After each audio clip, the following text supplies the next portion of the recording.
यम ने भी उसको आशीर्वाद दिया नचिकेता को, मैं तुझे आशीर्वाद देता हूं तेरी प्राणाग्नि प्रज्वलित हो, क्योंकि प्राणाग्नि प्रज्वलित होने का तात्पर्य है अब तुझे मृत्यु प्राप्त नहीं हो पाएगी, अब मृत्यु तो पर झपट्टा नहीं मार सकती, अब तेरी अकाल मृत्यु नहीं हो सकती, अब मृत्यु तुझे मार नहीं सकती, तू जितने साल जितनी उम्र चाहे तू जीवित रह सकता है, 100 साल 500 साल 1000 साल 2000 साल, और स्वस्थ रह सकता है, तंदुरुस्त रह सकता है, दीर्घायु हो सकता है, पूर्ण यौवनवान बना रह करके मृत्यु के परे जा सकता है, क्योंकि जहां मृत्यु नहीं है वहां रोग भी नहीं है, वहां कष्ट भी नहीं है, वहां पीड़ा भी नहीं है, वहां परेशानी भी नहीं है, वहां बाधाएं नहीं है, वहां अड़चने नहीं है, वहां कठिनाइयां नहीं है, क्योंकि हम मृत्यु से भयभीत हैं। और जहां मृत्यु हमारे पास नहीं है, हम मृत्यु से भयभीत नहीं है, फिर हमें किसी बात की चिंता भी नहीं है, क्योंकि पीड़ा दुख बीमारियां कष्ट और वृद्धता बुढ़ापा और रोग उस मृत्यु के द्वार है, मृत्यु के आने की पहली घबराहट है।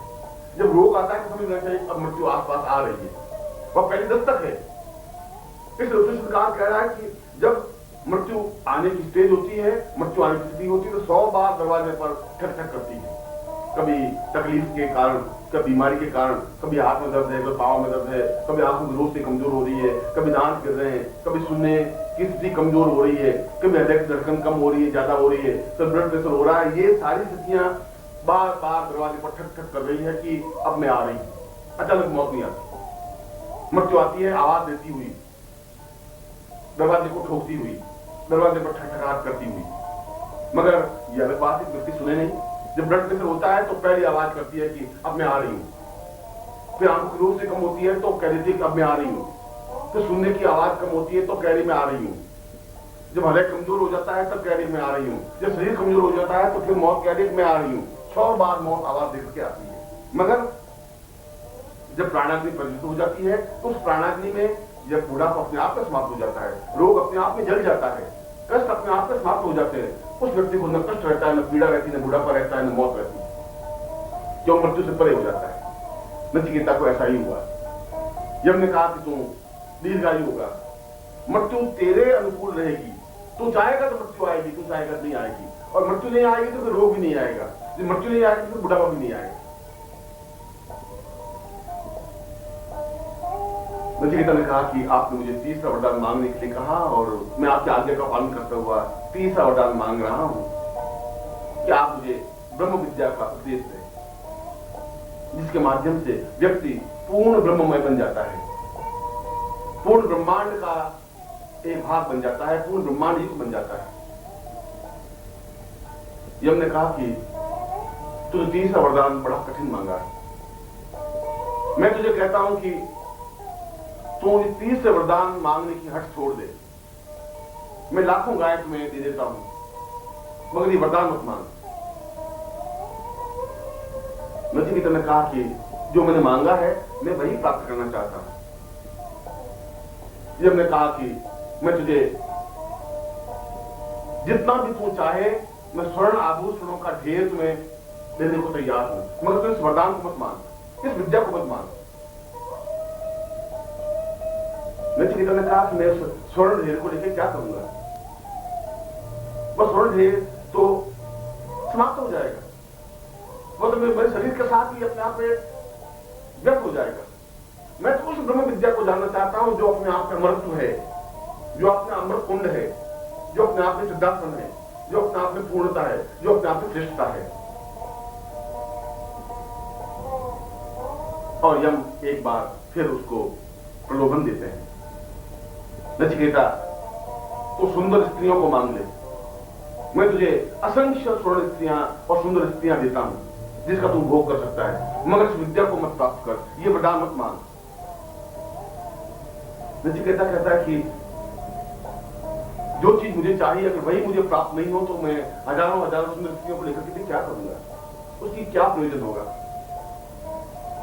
और यहां उपनिषदकार एक नवीन गूढ़ रहस्य को स्पष्ट करता है कि उच्च कोटि की विद्या प्राप्त करने के लिए गुरु कई पासे फेंकता है, गुरु प्रलोभन देता है, यह विद्या तेरे काम की नहीं है, तो उस विद्या को प्राप्त मत कर, मैं तुझे लक्ष्मी साधना दे देता हूं, मैं तुम्हें तारा साधना दे रहा हूं, मैं तुम्हें अप्सरा साधना दे रहा हूं, उस अप्सरा साधना के माध्यम से तू जीवन का आनंद प्राप्त कर सकेगा, अप्सरा लक्षण तेरे पास रहेगी, लक्ष्मी आबद्ध क्रिया दे रहा हूं, जिसके माध्यम से लक्ष्मी तेरे पास 24 घंटे रहेगी, धन की वर्षा होती रहेगी। गुरु भी अपने आप में टटोलता है और गुरु को टटोलना चाहिए। ये जरूरी है गुरु के लिए, क्योंकि अगर ऐसा गुरु नहीं करे तो फिर एक अपात्र को कोई विद्या चली जाएगी। मगर जो योग्य शिष्य हैं, जो कर्मठ शिष्य हैं, जो अपने आप में अद्वितीय शिष्य हैं, वो प्रलोभनों में नहीं आते। उनका एक लक्ष्य होता है, एक उद्देश्य होता है, बस एक ही बात सोचते हैं। जो यदि नचिकेता चाहता तो बीच में रुक जाता है, प्रलोभनों में आ जाता है, वो स्वर्ण ढेर लेकर के शांत हो जाता है, वह सुंदर स्त्रियों को प्राप्त करके रुक जाता है। मगर जो बीच में रुक जाता है, जो गुरु के इस प्रकार के आशीर्वाद से या गुरु के इस प्रकार के प्रलोभन से यदि शिष्य बीच में रुक जाता है, तो समझना चाहिए ये शिष्य अपात्र है या योग्य है। ये शिष्य ब्रह्म विद्या प्राप्त करने का अभिलाषी नहीं है, ब्रह्म विद्या को प्राप्त करने का इसमें तजुर्बा नहीं है, इसमें चेतना नहीं है, इसमें एक जीवन नहीं है।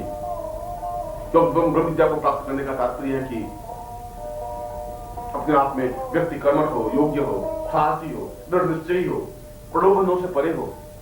आज ब्रह्म विद्या प्राप्त करने के बाद फिर वो प्रलोभन में गिर जाता है, तो उससे ज्यादा असक्त, इससे ज्यादा घटिया शिष्य तो कोई बन ही नहीं सकता।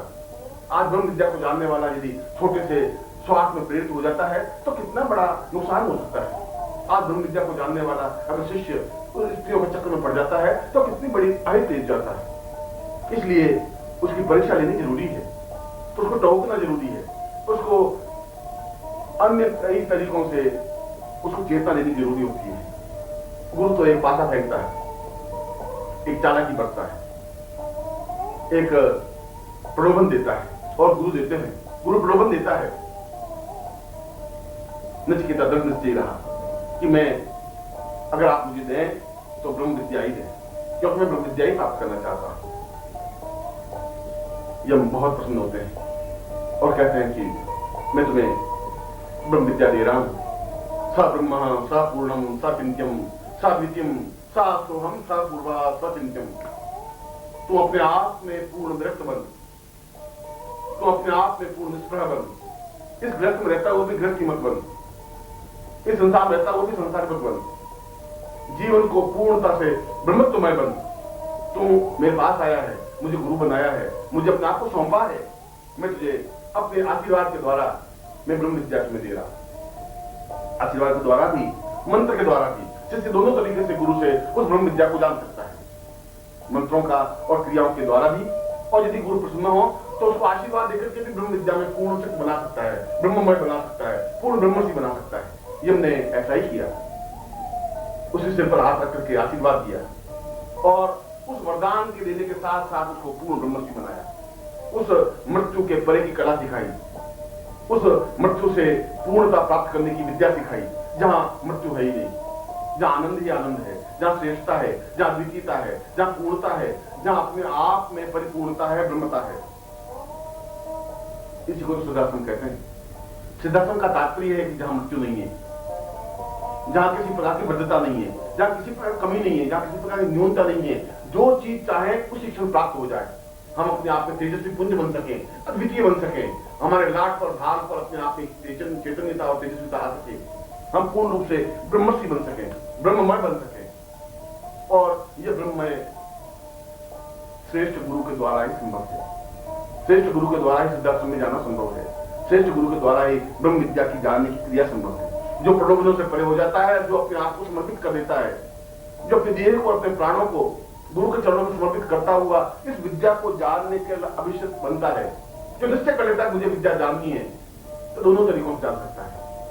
उस मंत्र को सीखकर जो ब्रह्म विद्या से संबंधित है, ब्रह्म दीक्षा प्राप्त करके, पूर्ण शरीर को चेतनता प्राप्त करके, उन क्रियाओं के माध्यम से, मुद्राओं के माध्यम से, उस मंत्र को निरंतर जप करने के माध्यम से उस ब्रह्म विद्या को प्राप्त कर सकता है, जो जीवन की श्रेष्ठतम विद्या है, अद्वितीय विद्या है, जिस विद्या की तुलना इस विश्व में हो ही नहीं सकती, जिसके द्वारा वह सब कुछ प्राप्त करने का अधिकारी बन जाता है।